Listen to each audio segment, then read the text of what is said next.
ایک بار قائد اعظم محمد علی جناح اسکول اور کالج کے طلبہ سے خطاب کر رہے تھے. ایک ہندو لڑکے نے کھڑے ہو کر آپ سے کہا کہ آپ ہندوستان کا بٹوارا کر کے ہمیں کیوں تقسیم کرنا چاہتے ہیں؟ آپ میں اور ہم میں کیا فرق ہے؟ آپ کچھ دیر تو خاموش رہے تو اسٹوڈنٹس نے آپ پر جملے کسنا شروع کر دیے. کچھ نے کہا کہ آپ کے پاس اس کا جواب نہیں، اور پھر ہر طرف سے ہندو لڑکوں کی ہوٹنگ شروع ہو گئی. قائد نے ایک پانی کا گلاس منگوایا، آپ نے تھوڑا سا پانی پیا، پھر اس کو میز پر رکھ دیا. آپ نے ایک ہندو لڑکے کو بلایا اور اسے باقی بچا ہوا پانی پینے کو کہا، تو ہندو لڑکے نے وہ پانی پینے سے انکار کر دیا. پھر آپ نے ایک مسلمان لڑکے کو بلایا، آپ نے وہی بچا ہوا پانی اس مسلم لڑکے کو دیا تو وہ فوراً قائد کا جھوٹا پانی پی گیا. پھر سب طلباء سے مخاطب ہوئے اور فرمایا یہ فرق ہے آپ میں اور ہم میں. ہر طرف سناٹا چھا گیا کیونکہ سب کے سامنے فرق واضح ہو چکا تھا. آپ نے کبھی کسی کو گالی نہیں دی، کبھی آپ نے بد اخلاقی نہیں کی. آپ اپنی بات اس قدر ٹھوس دلائل سے پیش کرتے تھے کہ بڑے بڑے منہ میں انگلیاں دبا لیتے اور آپ کے سامنے لاجواب ہو جاتے.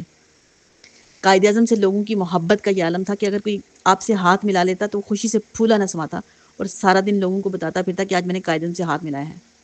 قائد اعظم محمد علی جناح اتنی مخالفت کے باوجود ایک دن کے لیے بھی جیل نہیں گئے اور کبھی بھی ایسے الفاظ اپنے منہ سے نہیں نکالے جن کے بعد یہ کہنا پڑے کہ میں اپنے الفاظ واپس لیتا ہوں.